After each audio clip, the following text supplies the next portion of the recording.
Forever. Dog. He was a flapper in a past life. He's a comedian in this life. He's got a podcast about it. Everything he loves. Magic, psychics, mediums, astrology. Beyond. Hi, I'm Mike Kelton, and you're listening to...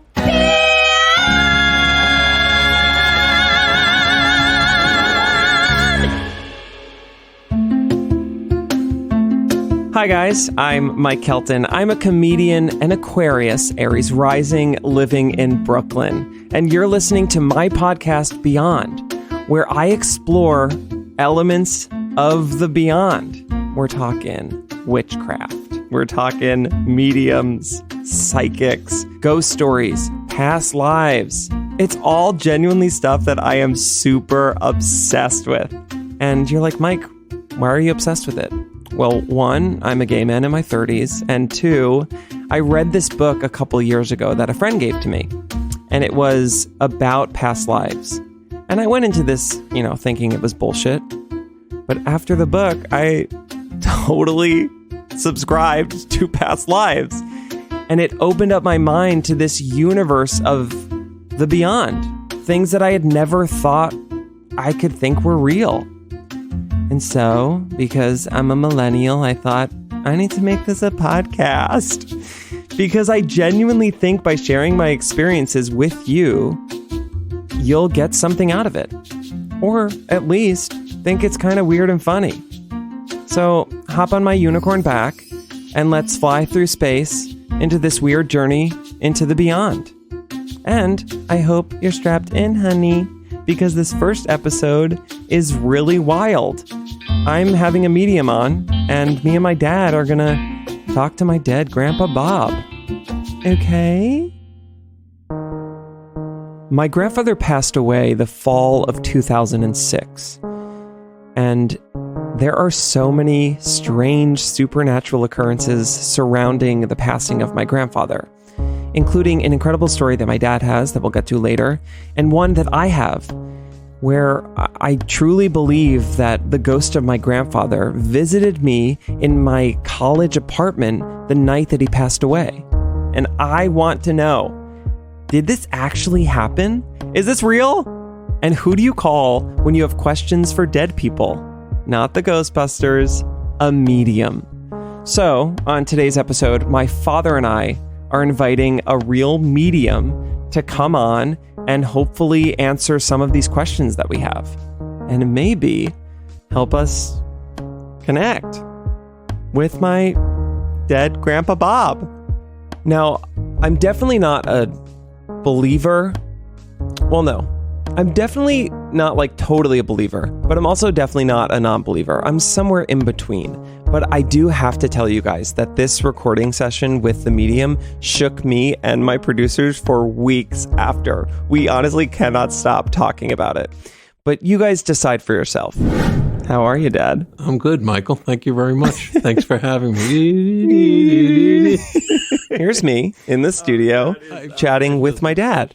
And this is before the medium got there, FYI. I love my dad so much, and we're super tight, right, Dad? We're Absolutely. friends? Yeah.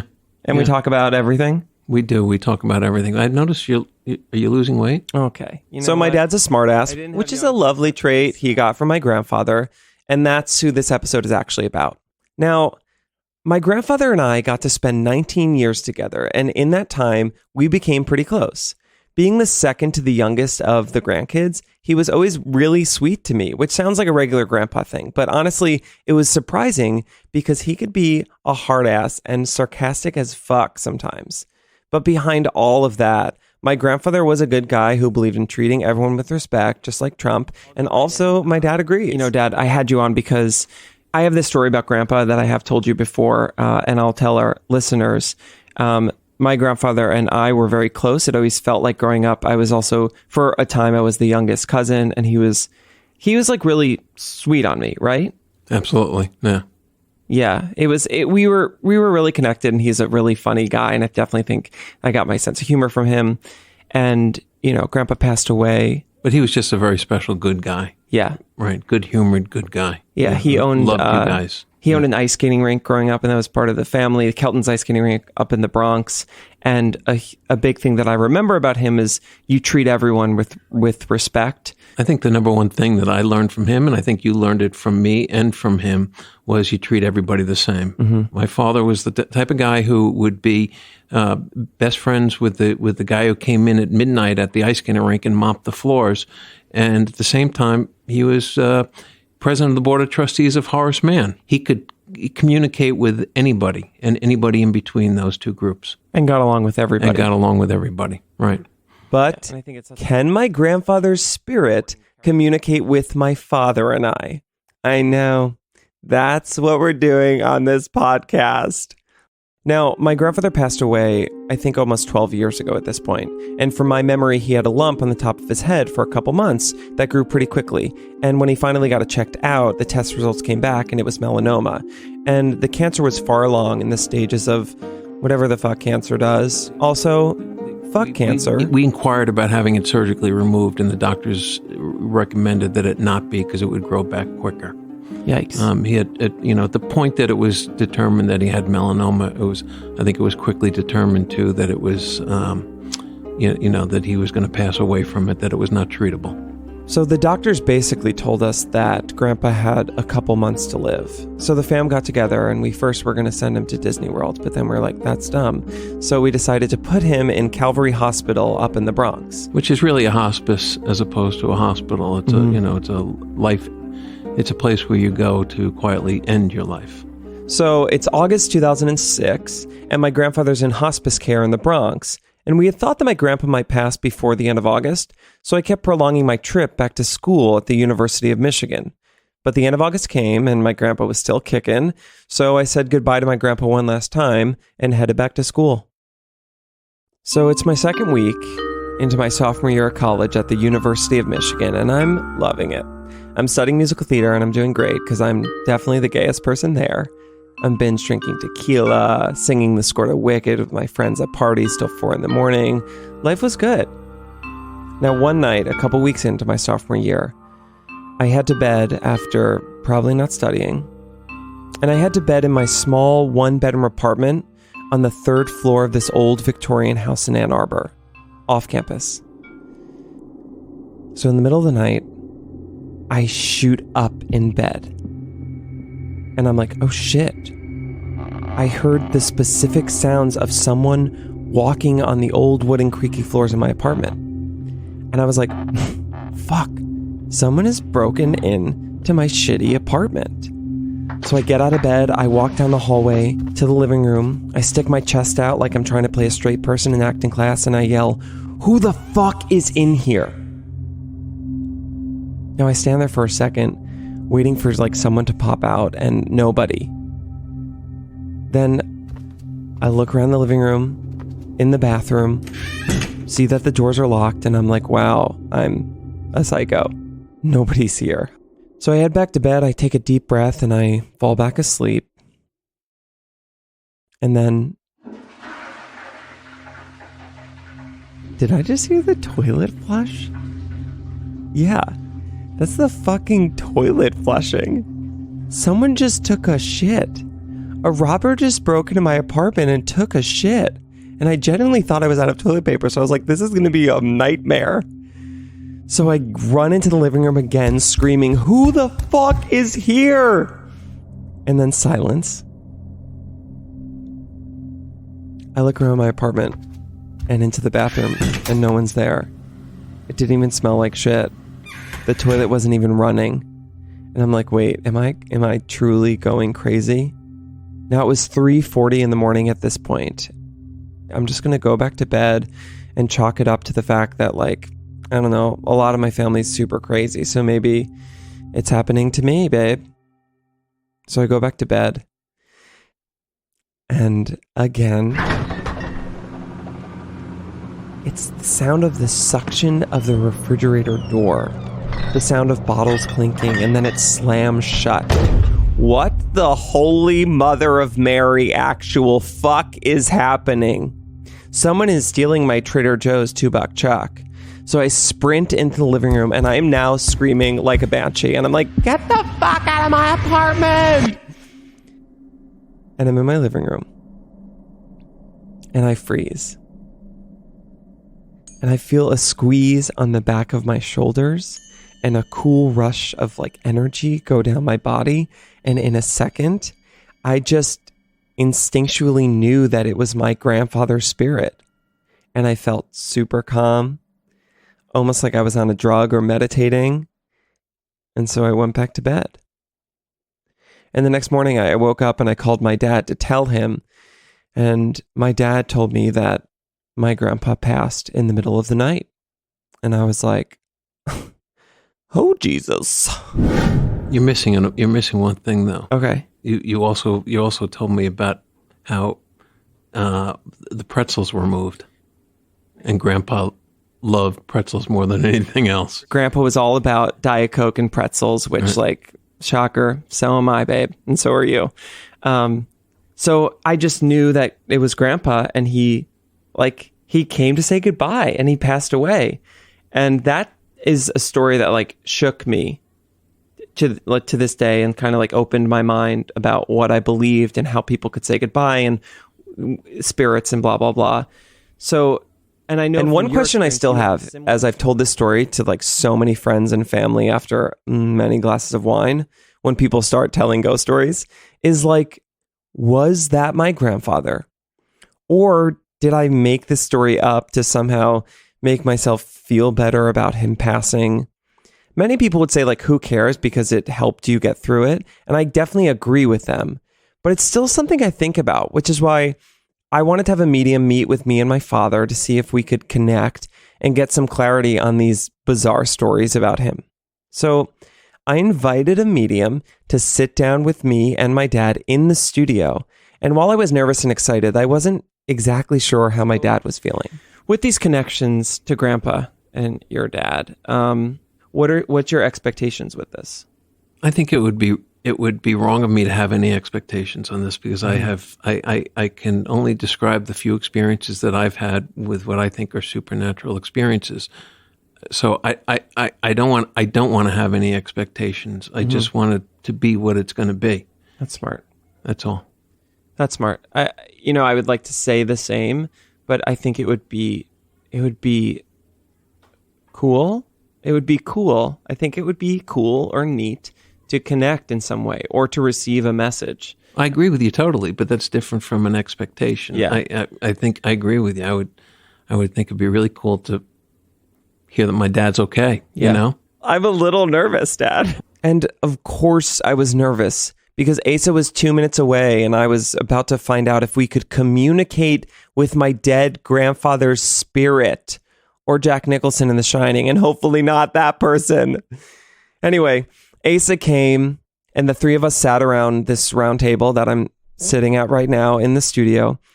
And something interesting is Asa asked me for me to change my seat so I could sit in the middle next to him, and my dad would be across from Asa. So we moved seats and we went right into it. And it's really important that you guys know that not I nor my father had ever met Asa.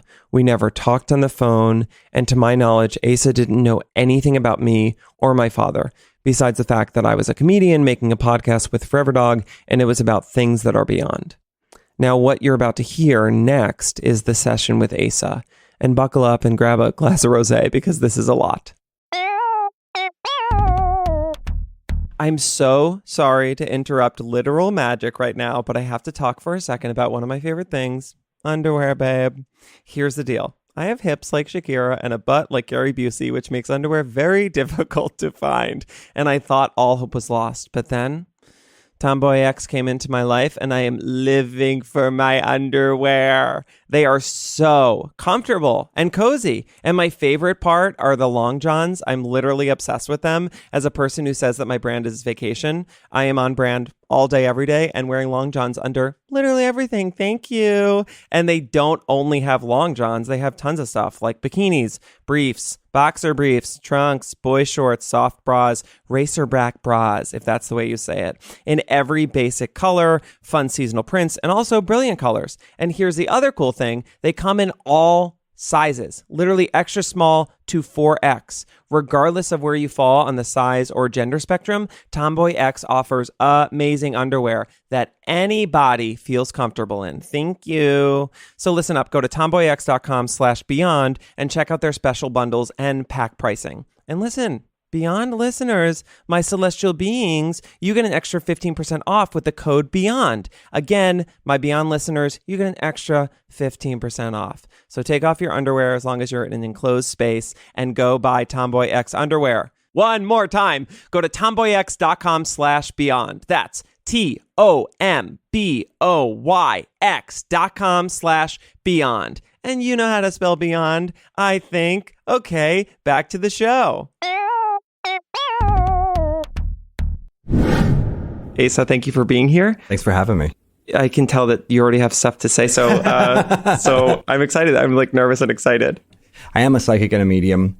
The world's noisy, you know, it's full of energy and it's full of noise. And what I want to do is tune into you and to you, David, and see what I can connect with. And so a couple of ways I do that. One, by having you put your name, your birthday, and I had you put your apartment number. And it's just a way that I connect into who are you? What do you project in life when you say, hi, I'm Mike? I like birthdays because it sort of gives me a sense of when you came in and maybe, you know, what's happened between now and then. I like the idea of having that timeline there. Helps me. And then home. I'm a Taurus. I love my house, and I always relate through the home. So it's just sort of a starting place. And I took your hands because I'm empathic, and I really wanted to just feel you, so to speak, and your energy. We've never met before, and I want to just sort of get a sense of who you are in your body. And just see where that takes me. So that's a big part of my process. When I go to work, generally just go in there to connect with people on the other side. I really go in to connect with people's lives, with who they are, with where they are. And then if we're speaking with people on the other side, how that relates to where you are. You know, what are those relationships? How do they impact you? Do they have something to say? And, you know, I don't know the mediums talk about this a lot, but there's really a difference between... There's times where we connect with somebody from the other side, but we're really connecting to their memory in your field. You know, we're connecting to your connection with them. Because there's some purpose for that message for you at that moment. Absolutely. And also, though, I'm saying you're just like they can connect back to us, we're reaching for them often.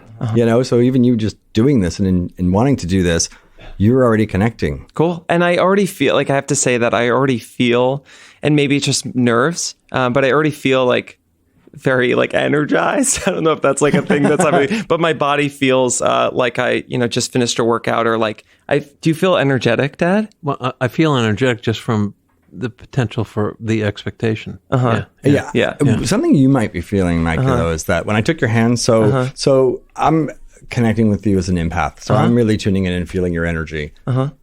You may or may not already know this, but you're very empathic. You're actually really sensitive to energy and to people's energies. I think you're really sensitive to spaces. You could walk into a room, it could be really beautiful, and you might feel like, get me out of here. Like, I can't be here. Yes, you have this real, you have a real energetic relationship with the world. It's almost tactile for you.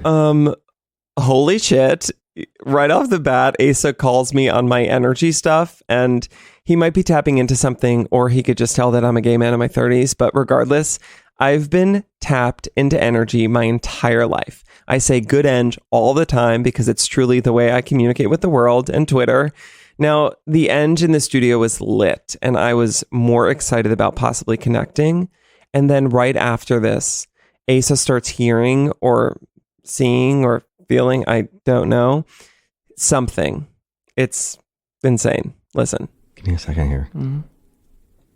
I think we should shift gears a little bit because I think we have noise in the field. Okay. So the M connection, obviously you, but where's the M connection with the location? M connection. Yeah, and actually, MI. Michigan? I went to school in Michigan. You did? Yeah, I went to the University of Michigan. So I get an acknowledgement with the MI location, so we'll see what that's why.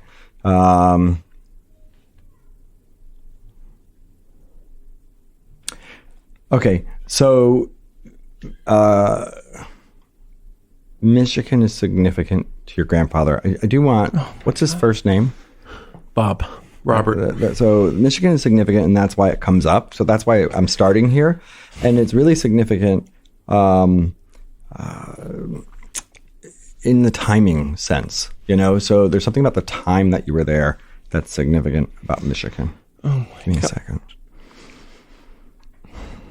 And it's really funny because I really feel like he keeps saying, and I'm not sure, but I just got to give it. I keep feeling like he's saying, like, I hear you, like I heard you, I hear you. So I don't know if he was unconscious or in and out or something like this, but there's something about I hear you.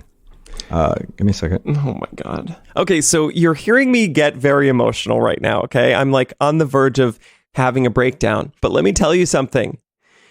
Asa had no idea about the story at Michigan, okay? No one knows it. It's not online anywhere. You can't just find that information. So the fact that he started with location MI, I lost my fucking mind. You just can't know that. And when you're having a conversation with your family, it can definitely get emotional. But when your family is dead, it can be very emotional. Just take in for a little while. Don't say much.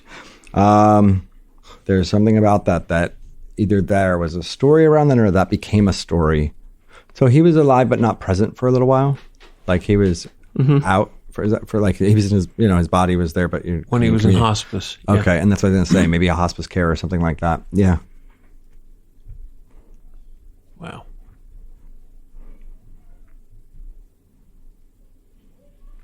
And do you have guilt around that? Around him when he was in hospice? About Not because I gotta say, there's something that he's saying, like, to let you know, like, I don't know if it's actually about the after. It feels like you memorialized him in some way, but I don't mean at his funeral, you know? So there's some way that there's something significant. And I think it may be not feeling something about hospice, but really about the story that came from hospice. I don't know if that makes any sense. So this is where I'm talking about. And this is sort of like, in a sense, what I'm hearing is this is the beginning of you growing up in another way, like when you really sort of stepped into your big boy boots. So that's what he says. But, I mean, can I tell you now that? Yeah, like, whatever. Yeah. So this podcast started with a story. I'm trying to keep You you want me guys. to say it? Yeah, go for it. So yes, my dad had to take over telling the story because I was like weeping, like I was watching Lion King for the first time.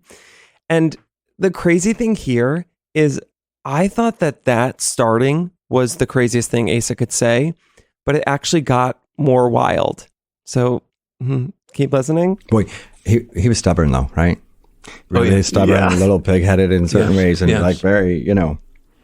It's funny because big heart and rigid. Now, what's even crazier than Asa literally clarifying the story I started with on this podcast is he went on to describe my grandfather, and some of it could be like, you know, generic old man shit, but he gets really specific. Listen.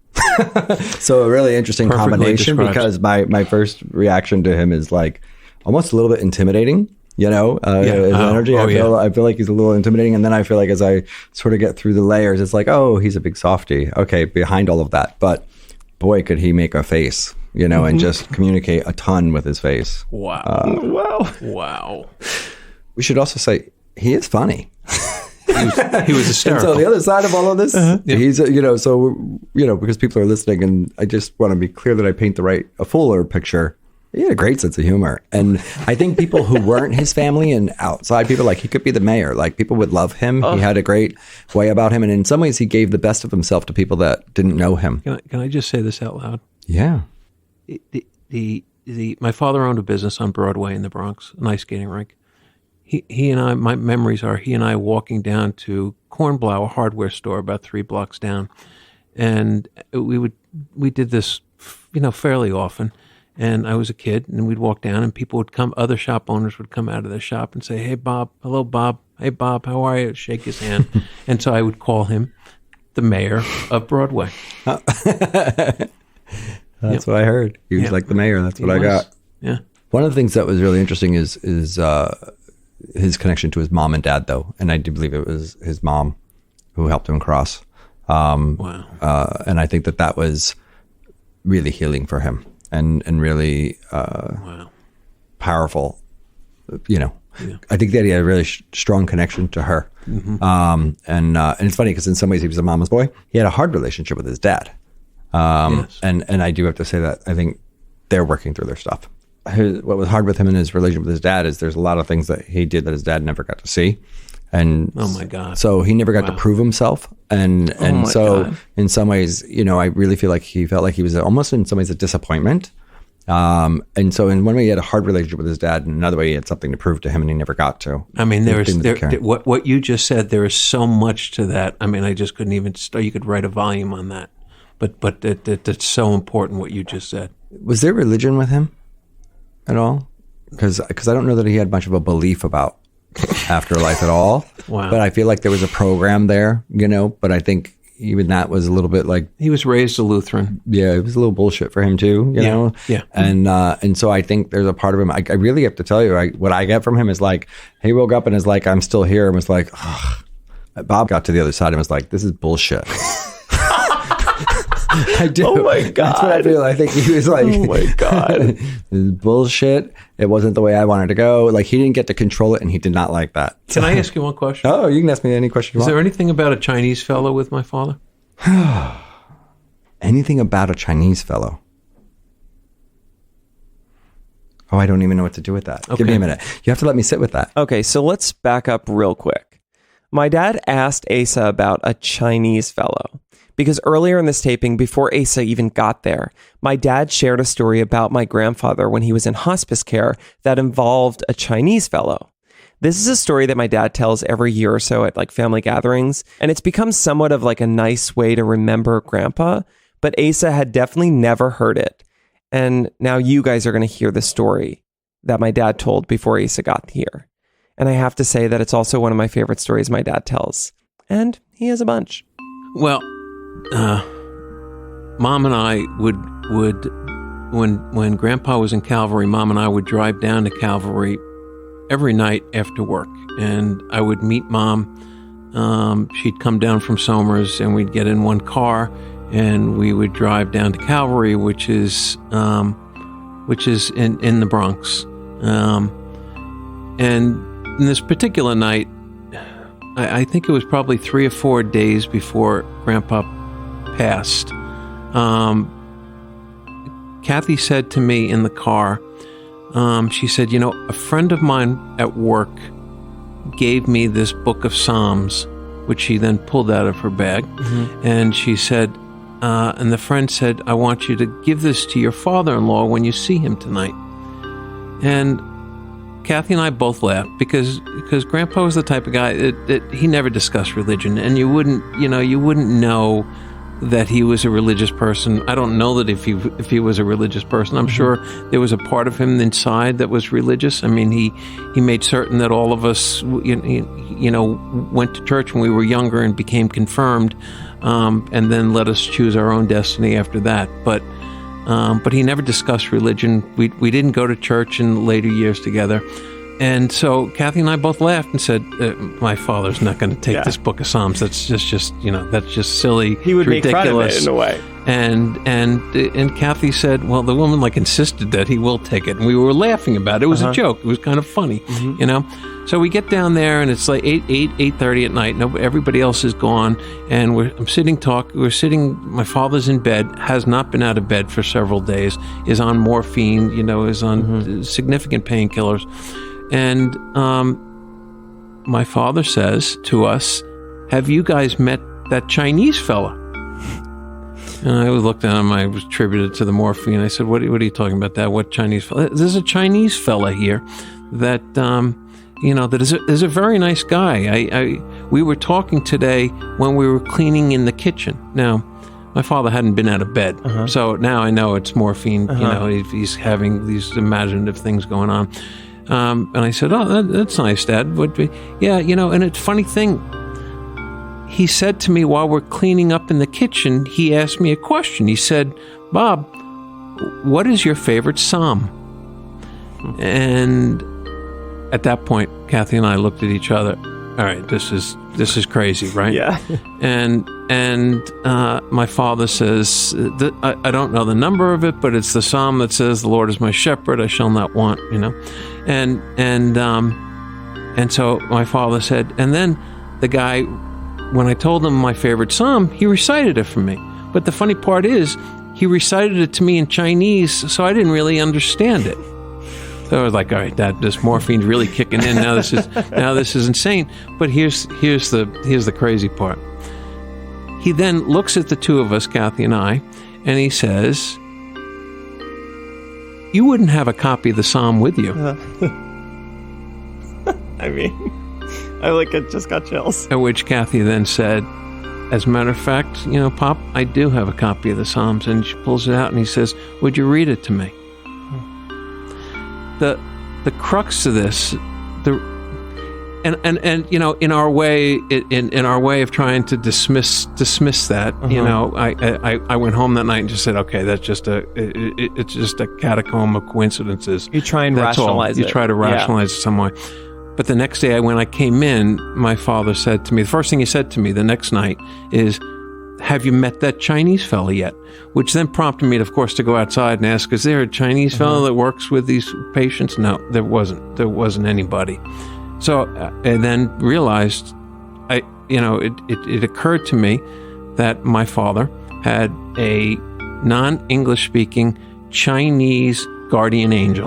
How perfect was that? If there was a guy who was a Archie Bunker type, that was, but a friendly Archie Bunker type, it was my father. And I thought, it's perfect. He has a non-English speaking Chinese guardian angel. Yes. And that's what it was. I'm sure of it.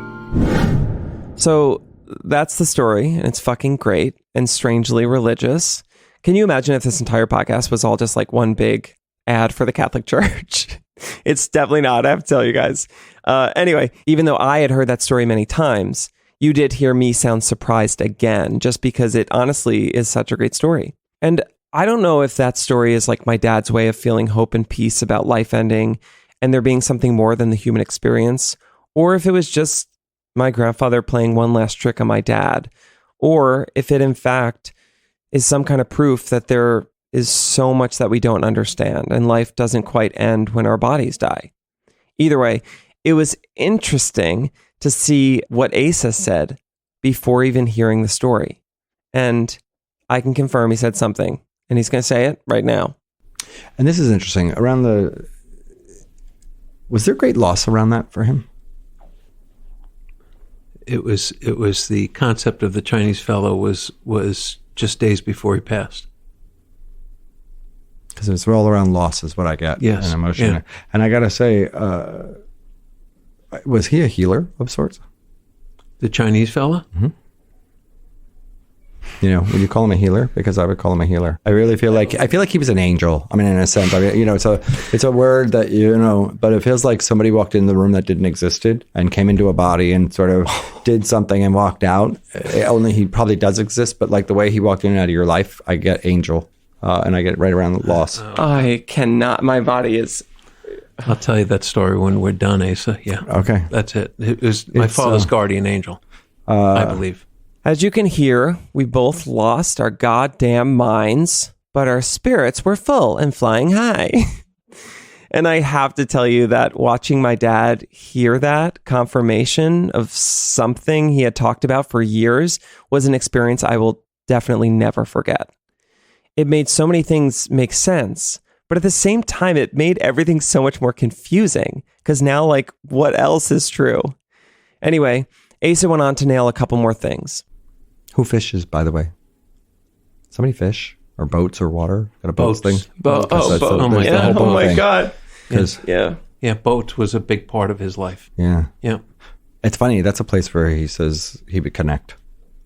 Like that's where he would connect to people around the boats. Oh my God. Oh my God. And that's where you were allowed to connect with him. And that's where he said he thinks like he wants to be more of who he was connected to the boat with you than anything else is what he's telling me. Yes. So that's what I hear. Now, something I will ask every expert on this pod is if I should or will move to LA. It's partially a bit, but also there's definitely some truth to it because it's something that I have flirted with and entertained for the past couple of years. Now, you guys should know that at this recording, Andrew and I, my boyfriend, we were packing up on Street Easy every day looking for a place that had an outdoor space for our dog, Curtis. Meanwhile, a week later, I was flown out to LA to test for this pilot that would make me move out there. So literally everything was up in the air. And then out of nowhere, Asa said this. Are you thinking about moving?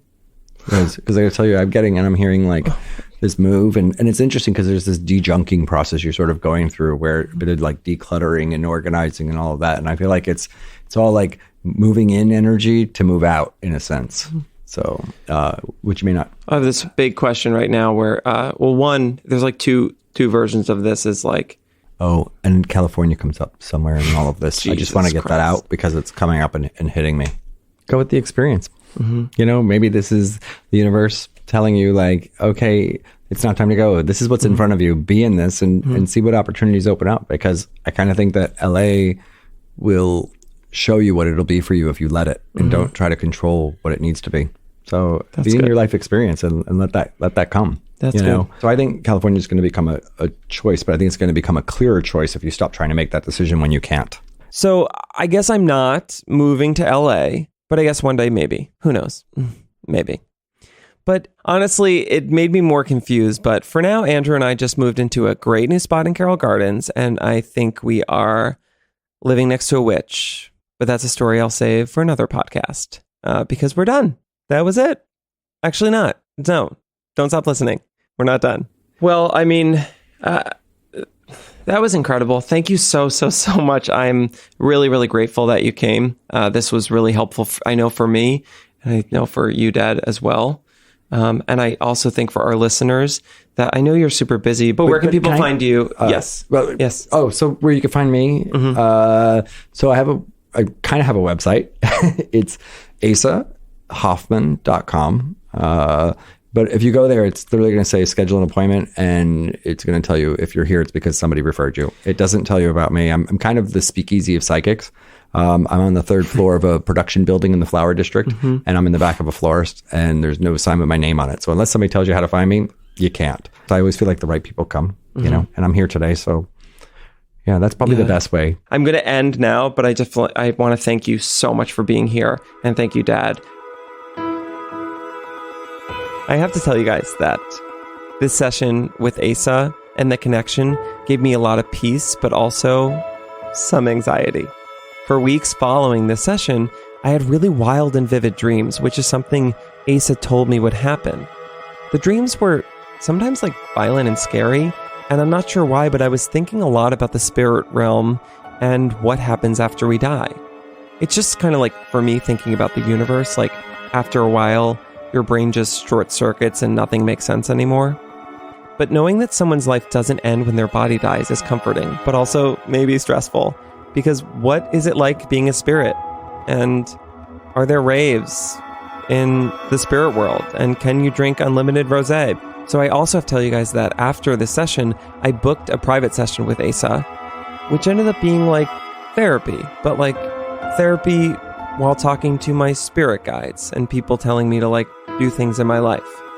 Now, I know that this is a lot and might sound like super crazy to some people listening, but here's the deal.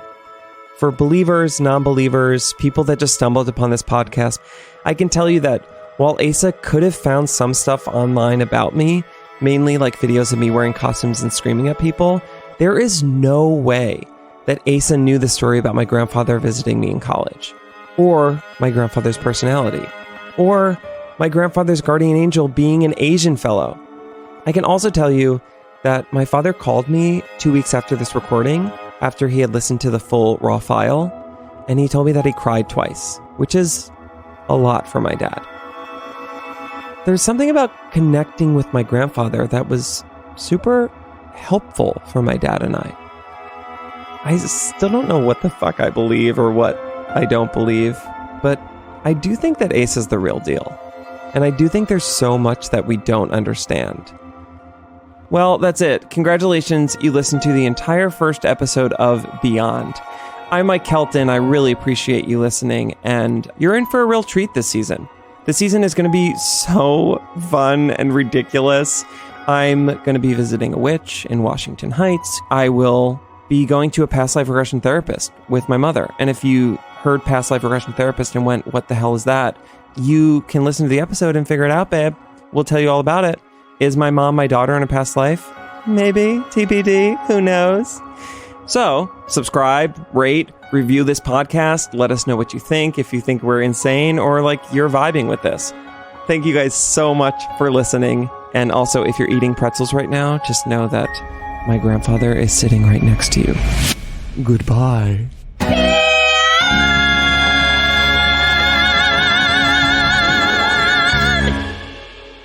Forever Dog. This has been a Forever Dog production. Beyond is executive produced by Brett Boehm, Joe Cilio, and Alex Ramsey. Theme song and music by Henry Kapersky. Theme song vocal performed by Catherine Thomas. Special thanks to in-studio guests Asa Hoffman and David Kelton, and our spiritual guest, Bob Kelton. For more original podcasts, please visit foreverdogpodcasts.com and subscribe to our shows on Apple Podcasts, Spotify, or wherever you get your podcasts. Keep up with the latest Forever Dog news by following us on Twitter and Instagram @Forever.